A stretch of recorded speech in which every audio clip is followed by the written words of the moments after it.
Ukrainian artillerymen have received the coordinates and are now completing the final preparations to fire from the Grad multiple launch rocket system at the enemy, which is located in the Avdiivka direction, literally 10 kilometers from here.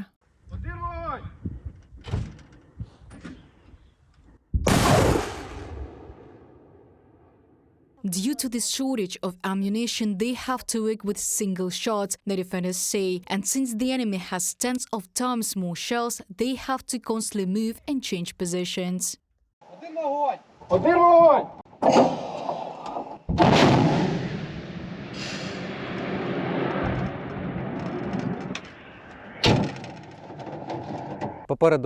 Ahead of me is Avdiivka, from where we constantly hear explosions. A little to the right is Krasnohorivka, Marinka. They also often work from there, often shell us. Their infantry is constantly moving forward, which we stop and do not allow to come closer to us. They work very often, very persistently. They have a lot of weapons, a lot of shells. They have grads, uragans, smerches, guns and much more. The enemy did not stop at capturing Avdiivka and is trying to advance deeper into Ukrainian territories. Here in the road to Pokrovsk, then Pavlograd, Dnipro, and all our other cities. Therefore, we need to stand here so as not to let them pass further, so that it is safe in the rear, and we will work here and will not let them through. Volodymyr is a platoon commander of a rocket battery. His brigade took part in the liberation of Kherson and part of the Mykolaiv region. He remembers that there was much more ammunition then. Compared to last year, if we take at least summer or autumn, then of course there is a difference. Previously we could use batches at once, but now we are working more precisely. We get the target, we fire, get the target, work it out, hit the enemy. Then we wait for another target. Previously we could work in sectors, affecting a large area.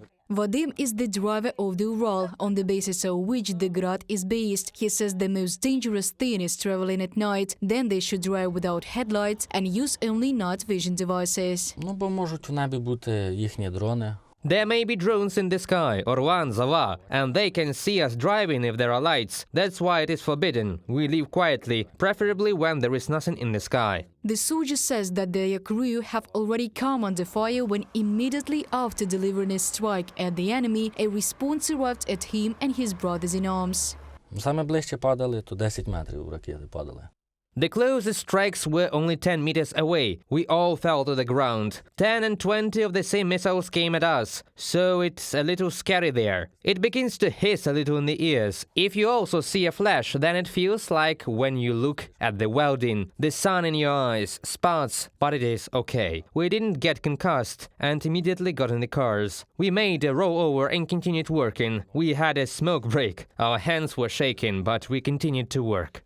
Vladislav is the aimer. His task is to coordinate the work of the artillery system. His wife and 2 children are waiting for him at home. He says that in moments of heavy shelling he thinks about his family and that he must stay alive for their sake. He's telling us about one of the incidents during combat duty. Я лягаю на сидушки, музыку включаю в наушниках. I lie down on the seats, turn on the music in my headphones, and hear kaboom! I don't even remember where my headphones were, how I got from the back seat to the front. I started it, stepped on the accelerator, but the car didn't move. I looked at the speedometer, it showed 160, but the car stood still. It was stuck. There was another driver. I looked in the mirror. He was already behind me. I thought he would hit me. So we get ahead, the grass is wet, but it is burning. It bends there and there. We got really scared. The most difficult thing in war, says Vladislav, is being away from your family. The man, like thousands of his brothers in arms, is ready to fight until victory in order to quickly return home and be close to his family. Reported by Diana Kolesnik, Anastasia Volkova, UATV News.